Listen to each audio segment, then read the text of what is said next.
everyone, I'm Chaz with Board Game Geek here with Andy and Kristen from Looney Labs. Hello. They're going to share with us what's new in Fluxx. The world of Fluxx. Well, of course, Fluxx is always changing. It is the card game of ever-changing rules, after all. So we've got some new stuff coming up. Now, I didn't bring one with me. The one we just brought out is Astronomy Fluxx, and if you haven't seen that, that one's pretty cool. It's already out, so we didn't bring it. I didn't bring it's not it new anymore. Exactly, but how quickly we forget. I know, but right? it only hit the shelves in January, so a couple months. that's the newest that's currently available. But we have two others in the pipeline. These are both basically ready to go. Well, this one's at the printer, and this one will go as soon as we can get a final approvals from the powers that be. But at CBS. So we've got SpongeBob SquarePants Fluxx and Star Trek Voyager Fluxx. Nice. And obviously, Voyager is the fourth in our series of Star Trek Fluxxes because I love Star Trek so much I just can't stop making new Fluxxes about it. He's a game designer with a Star Trek license. I'm like, why what not are now? you going to do? Yeah. Right? Well, we started with the original two, TNG and TOS, which we released at the same time so we could have a kind of Kirk versus Picard showdown. And also they combine nicely. We made the bridge pack that combines them. Picard won. Just saying. But then we followed that up with Deep Space Nine because that one's like the next in the series and it's very highly regarded and that one's been doing well.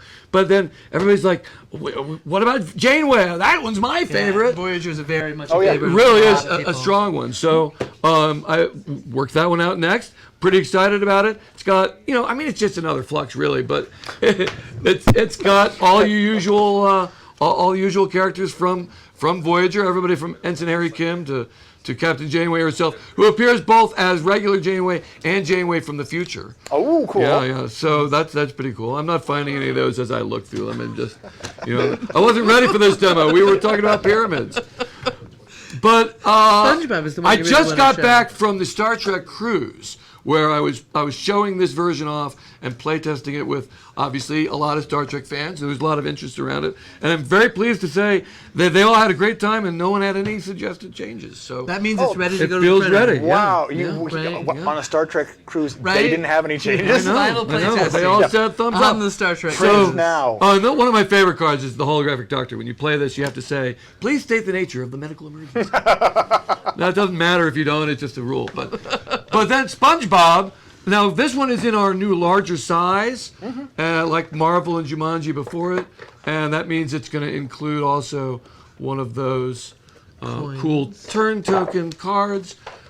Coins that we make. This is not at all final, it's just a stand-in. But this one, again, it's a shame we didn't bring the astronomy because that one has cool space backgrounds. It's like the cards are black backgrounds.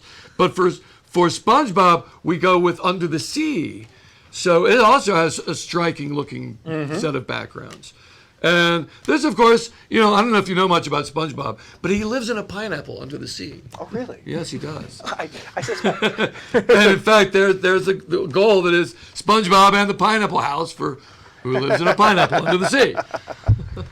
I never really knew much about SpongeBob before. I'm too old. I didn't grow up watching that.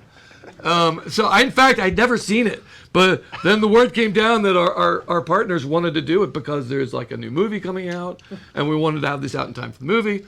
So it became my job to watch SpongeBob cartoons for a while. I had to watch a couple of seasons of it to get all the jokes and necessary. you can go to the internet. You can say what are the very best episodes and what are the very worst episodes. Oh yeah, those are very helpful lists. Put together a syllabus for himself and watched through everything he Well, needed I to. pretty much watched the first couple of seasons, but the ones that were called out as fan favorites, and just like, well, what are like memes that are popular? Like when I'm looking for what I can pair up with what, I was like, well, I need to have something that is SpongeBob and Mr. Krabs. I'm like, I don't know how to pair them up exactly, like a boss employee or something. That's kind of boring. But then I find there's a meme-y bit that captures from where he's saying over and over again, "Are you feeling it now, Mr. Krabs?" And so that became the name of the goal. Are you feeling it now?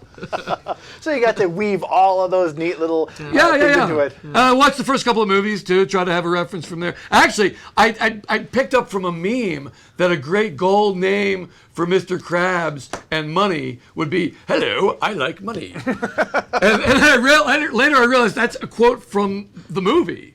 He introduces himself as that, like, "Hello, I like money." All right. Actually, I'm looking forward to the third movie. I think it's going to be fun. Oh, see, now you're hooked. I am, exactly. I mean, I went into it like, I don't know, SpongeBob. Yeah, and then his job is to watch cartoons for a couple of months. You watch a couple of seasons of it, and you get into it. What can I say? So I was just picturing you with your remote in hand, sitting down. Time to go to work. I got to tell you, the first one was like, oh my God, I just don't know about this. But then he starts getting into it. Yeah, it's really good. At this point, I have a list of favorite episodes and everything. You know? and then he went on the SpongeBob SquarePants cruise, right? And tested Wow, it. is there one? There's a cruise for everything now. A SpongeBob cruise. No. But it goes under the sea. Yeah, I don't think I want to go on that cruise. Anyway, SpongeBob will be out in time for the movie. Fingers crossed. Yeah. Again, there are things happening in the world. But and then Voyager this summer. Hopefully in time for Gen Con. Hopefully, yes, indeed. Well, thank you guys for sharing with us what is coming new with Fluxx, and I'm sure that there's even more to come after this. That's true. Yep. Excellent. All right, we'll keep our eyes peeled. Well, of course, everybody's asking, are you going to do Enterprise next after Voyager? I'm like, I don't know. We'll find out. All right, thanks for watching, and we'll talk to you again soon.